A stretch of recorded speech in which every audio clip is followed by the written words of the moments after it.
Brian, talk to us a little bit about our mountaintop here, where they kind of go through this exercise in thinking like Mark Watney. Yes, this is so. Yeah, so they're coming in. They're coming into Mars, but one thing and another, the launch of Mark getting into orbit doesn't go perfectly as planned. And they're like, "Oh, great, we're going to be 300 kilometers away from him." Like, that's not quite enough for us to do a spacewalk and pull him into the ship, right? Okay, so we're gonna burn some thrust. We're gonna do some other things, right? Okay, now we're gonna be close, but we're going way too fast. Okay, so now we got to solve this problem, right? And so this is the same thing, sequential problem solving. Like, great, do the thing, burn the thrust. Now we've got 36 minutes to solve the other problem. Okay, in those 36 minutes, like, what are we going to do? And exactly as you said, they are, they're kind of acting like one team, even though they're separated now, right? They're inspired by the example of Mark Watney, right? This guy is, farmed potatoes in his own excrement and driven 300 kilometers across the Mars desert to get into a convertible and launch himself into the spaceship. How could we do any less? So this is actually one of my favorite moments in the movie, right? Whereas Commander Lewis calls down to Vogel, the chemist of the ship. He's like, "Hey, whatever you're doing, I need you to stop it and come up here and build me a bomb."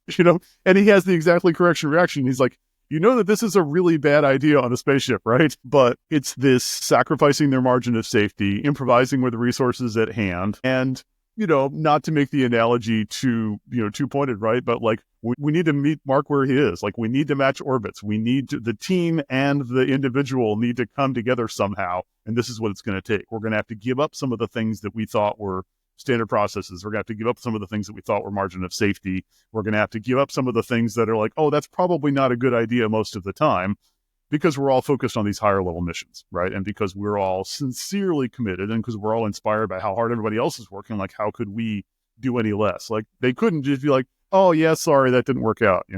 That's not really on the table for them.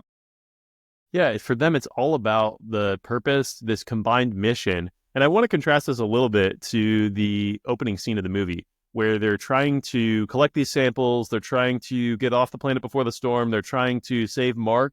And it seems very disjointed, the activity between the team, right?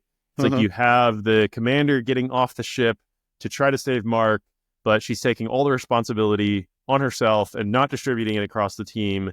You have Mark, who we don't even know what's happening to him at this point. He's probably knocked out already by this point. You have the team members arguing about what the right thing to do is in that situation. And again, it's not that they're doing a bad job necessarily, but they're not doing a great job of managing that. And you get the opposite happening here at the end. We get all of them clear on one purpose. Again, the purpose combines together all of the different missions of getting back to Earth and making sure nobody dies, collecting Mark, all of these things. One seamless narrative that they're all telling themselves, that they all bought in on at one point. Right. And then you have them all putting forth their effort and taking responsibility for the areas that they have capability in. Like, this is how we achieve greater outcomes. It starts with what we talked about in episode 1 of The Martian. I need to take personal responsibility in my life. I need to take the right amount of personal responsibility. And then I need to, in this episode, give responsibility to others where they are specialized, where sometimes not even they're specialized. Sometimes you might be more competent than them, but they might be they need to learn. They might be the only ones that are there on the spot, right? So it might be a part of their journey, right? Like, at some point, you're not going to be there. So you need to level their skill sets up. And so you need to give them that opportunity to do something. And then there's also the situation where, you need to be the commander who steps in and is like, "No, I'm going to go out on the, I'm going to go out on the tightrope," or whatever that thing is that she hangs herself out on to try to catch Mark. It's very similar, right? And it's a little bit on the nose to the first part of the movie, where she's like, "I'll go down the ladder and save him when he's in the storm." So we have to have that redemption moment for her, which is great, but it's reframed as being done in a different way, where she's not just doing it in order to be the commander who makes the sacrifice. She's doing it because she really believes this is the best way that the team can interact. Because everybody else is doing a job, right? Everybody else is doing a role. And so it occurs to me, right? The first half of this, our first episode, the personal responsibility, a lot of that's about facts, right? A lot about that's about facing reality and solving the problems that you have available to you, right? Just doing the problem solving, which you have to be very, very clear-eyed.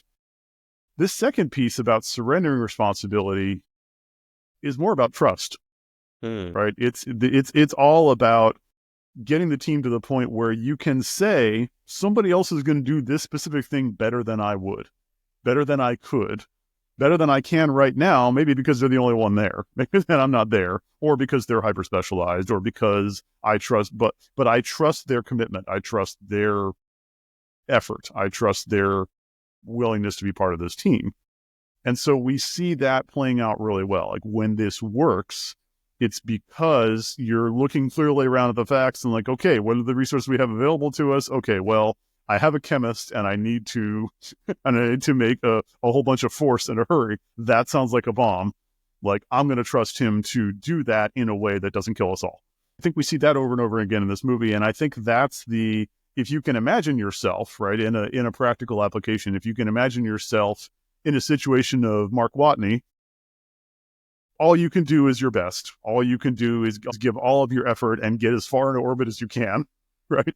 And then trust that everybody else is giving you good advice and trust that they're going to come meet you. And it may work and it may not, but that's all you've got, right? Your only option is to build real human connections and then trust that they're going to meet you where you are, right? But if you're on the other side, building up that trust within the team and giving people the opportunity to really do things that you couldn't is the only way to get there. Like Jeff Daniels himself, Teddy himself is not going to get in a spaceship and go rescue the astronaut. Like that's not how this works. So you need these layers and layers of people that you engage that can do the things that only they can do because they're there or because of what they know. And it occurs to me too that even Mark Watney at the end, there's a needing to accept other people's responsibility because he does a good job throughout the entire movie. Even when he's pissed off at NASA, he accepts NASA's expertise in certain areas. He accepts the help of others, right? Think of the example with the rover where he has to put the hole in the top of the rover and stuff like that. But at the end, he's like very eager to, at this point, he has nothing left to lose. He's like, you know what? I've done enough cool things. I can probably Iron Man this again. And then he's like, let me be Iron Man. And they're like, no, like that can't be the primary way that we're going to solve this problem. This isn't really your problem to solve, Mark. You're going to get as high as you can. You've done all of this work in order to get here. That would be the last ditch effort to solve the last mile of the problem, basically. And that's what we see because they're going to be way too far apart. It's going to be so hard for him to be able to get all the way there using his hand thruster that he makes. But if we get him with Jessica Chastain on the floating chair together, they're able to meet in the middle.